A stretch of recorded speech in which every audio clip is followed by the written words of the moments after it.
ওই দিন রাতে যেখানে বাইক অ্যাক্সিডেন্টটা হয়েছিল সেখানে লরি দাঁড় করিয়েছিলাম ঠিকই, কিন্তু আমি কোনো অ্যাক্সিডেন্ট দেখতে পাইনি। শিওনকুট্টি, তাহলে তুমি কি দেখেছো? স্যার ব্যাপারটা আসলে হলো,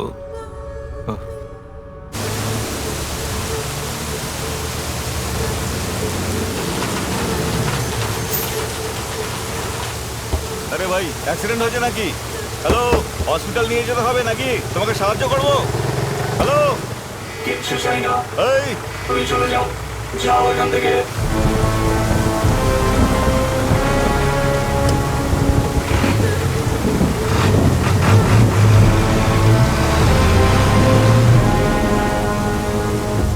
স্যার ও গলায় একটা টর্চের মতো কিছু লাগিয়ে রেখেছিল আর ভূতের মতো আওয়াজ করে কথা বলছিল।